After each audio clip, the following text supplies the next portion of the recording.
अमरता एवं चिरंजीविता। वेदांत ऋषि वशिष्ठ से मिलने जाता है, जो एक ज्ञानी ऋषि है, और वेदांत एक जिज्ञासु व्यक्ति था, जो अमरता और चिरंजीविता के बीच के अंतर को समझने के लिए ऋषि वशिष्ठ के पास गया और उनसे पूछने लगा कि अमरता और चिरंजीविता में क्या अंतर है। ऋषि वशिष्ठ ने उन्हें बताया कि अमरता एक ऐसी अवस्था है जहां कोई प्राणी मृत्यु के चक्र से मुक्त होता है, और यह एक बहुत ही दुर्लभ और अद्वितीय अवस्था है, जो कुछ विशेष प्राणियों को प्राप्त होती है। अमरता की अवधारणा अमृतपान से जुड़ी हुई है। समुद्र मंथन के पश्चात जो अमृत निकला उसे पीने वाले अमर हो गए। इस अमृत का पान देवताओं ने किया था, इसलिए देवता अमर कहे जाते हैं। लेकिन देवताओं के अलावा भी कुछ लोग अमर हैं। देवताओं के अलावा अमृत का पान सिंहिका राक्षसी के पुत्र राहु ने किया था, इसलिए राहु और केतु को भी अमर माना गया है। देवताओं ने अमृत का पान कर अमरता को प्राप्त कर लिया, लेकिन कुछ ही ऐसे लोग हैं जिन्होंने अमृत का पान किए बिना ही अमरता को प्राप्त किया है। इनमें विंतानंदन गरुड़, भगवान शिव के वाहन नंदी, भगवान शेषनाग, नागराज वासुकी, इंद्र के वाहन ऐरावत प्रमुख हैं।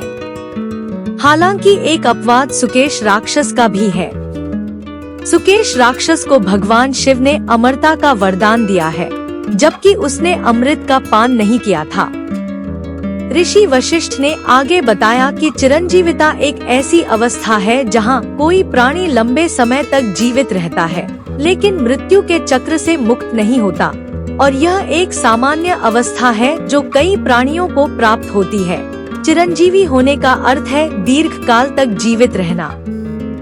चिरंजीवी की भी मृत्यु होती है, लेकिन वो हजारों लाखों वर्षों तक जीवित रह सकता है। शास्त्रों में महावीर हनुमान, वेदव्यास, अश्वत्थामा, मार्कंडेय ऋषि, कृपाचार्य, दैत्यराज बलि, राक्षसराज विभीषण, ऋषि परशुराम आदि 7 पुरुषों को चिरंजीवी माना गया है। आम तौर पर हम यही जानते हैं कि महावीर हनुमान चिरंजीवी हैं, लेकिन वो एक वानर हैं। इनके अलावा जो 5 चिरंजीवी हैं, वो मानव रूप में हैं, जिनके नाम व्यास, ऋषि परशुराम, मार्कंडेय, कृपाचार्य और अश्वत्थामा है। छठे चिरंजीवी दैत्यराज बलि हैं। लेकिन महाभारत के वन पर्व में 2 ऐसे व्यक्तियों की कथा आती है जिन्हें चिरंजीवी कहा गया है। पहले व्यक्ति थे जिनका नाम बक मुनि था। इनकी आयु 1 लाख वर्ष से भी अधिक थी।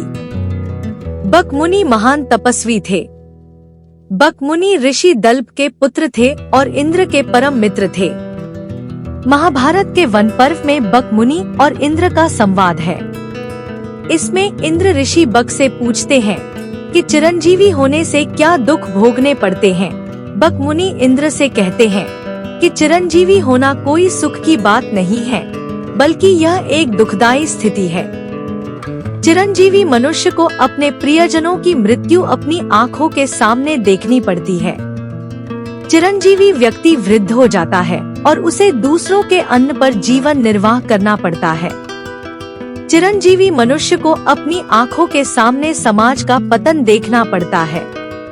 महाभारत के वन पर्व में ही एक राजा इंद्रद्युम्न की भी कथा आती है, जो चिरंजीवी थे और बाद में उनकी मृत्यु हो जाती है। वो चिरंजीवी रहकर मृत्यु को प्राप्त होकर स्वर्ग चले जाते हैं। इंद्रद्युम्न की कथा से यह पता चलता है कि चिरंजीवी मनुष्य को भी कभी न कभी मरना पड़ता है। वेदांत को यह जानकर आश्चर्य हुआ कि अमरता और चिरंजीविता में इतना बड़ा अंतर हो सकता है, और उन्होंने सोचा कि यह ज्ञान कितना महत्वपूर्ण और गहरा है। वेदांत ने ऋषि वशिष्ठ को धन्यवाद दिया और कहा कि उन्हें अमरता और चिरंजीविता के बारे में जानने का अवसर मिला, और उन्होंने यह ज्ञान अपने जीवन में लागू करने का फैसला किया। अंत में वेदांत ने अमरता और चिरंजीविता के बीच के अंतर को समझ लिया और अपने जीवन को एक नए दृष्टिकोण से देखने लगा, और उन्होंने यह ज्ञान अपने जीवन में लागू करना शुरू कर दिया। ऐसे ही और वीडियो देखने के लिए मेरे पेज को सब्सक्राइब और फॉलो करें।